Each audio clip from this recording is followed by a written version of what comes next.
तुमचं झालं असेल तर नाश्ता करून घ्या.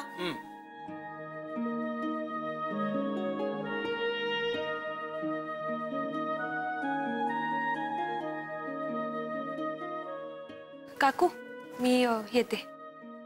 अगं नाश्ता? मला ऑफिसला जायला उशीर होतोय. मी ऑफिसमध्ये जाऊन काहीतरी खाते. आणि जय, हा त्याचा डबा. उशीर होतोय ना मला. मी निघतेय. तो येईल, त्याला द्या.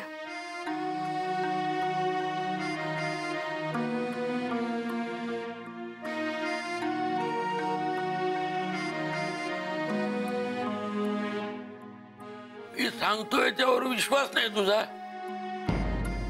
काहीतरी बिनसलंय. आदिती असं कधीच वागले नाहीये हो. काल जेवताना काय म्हणाले, उद्या सकाळी एकदम निघूया. मी एकटीच गेली पुढे, तू अजून इकडे जाय. मलाही कालपासून वाटतंय, पण मी माझ्या मनाची समजूत घालत होते हो. पण काहीतरी गंभीर आहे. काकू डबा. हा. अरे आदिती लवकर गेली. गेली का? हो. मला काही माहित नाही. तिचं काहीतरी काम असेल म्हणून गेली असेल. मी पण येतो. अरे नाश्ता? आता नको, खूप काम आहे काकू. येतो. काका येतो.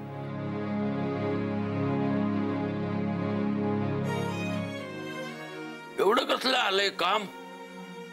नाही, असेल काहीतरी काम. म्हणजे पण खरंच खरंच काहीतरी बिनसलंय. विषय दोघांनीही ताणून धरलाय. पण नेमकं झालंय काय? नक्कीच त्या दाभोळकरांमुळे काहीतरी झालं असणार.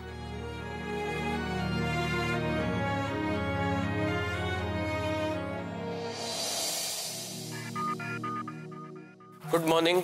Good morning. रजनी आली नाहीये का अजून? तिची तब्येत ठीक नाहीये. तेव्हा म्हणजे येणारच नाहीये का? कदाचित. जे काही प्रॉब्लेम? नाही, पण रजनी आज आली नाही तर होईल. का? काय झालं? काही गोष्टी अशा आहेत ज्या मी तिच्यावर सोपवल्या आहेत. आणि ही जर नाही आली तर पुन्हा बाराखडी गिरवावी लागेल. काम पुन्हा वेळ नाहीये. आणि त्या सगळ्यात जय, अरे हो, जरा रिलॅक्स हो. आल्या आल्या काय काम काम काम? अहो नंदिनी मॅडम, वेळच तर नाहीये ना. त्यात आता ही रजनी. काय प्रॉब्लेम? हॅलो रजनी, अगं आज नाहीच जमणार आहे का?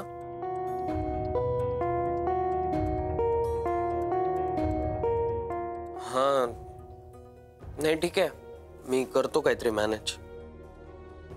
हो, कळतंय मला, तुझ्या त्या आवाजावरनच कळतंय. नाही ठीक आहे, हरकत नाही. फक्त रजनी, मला जर काही लागलं तर मी फोन करेन, तर फोन उचल प्लीज. ठीक आहे.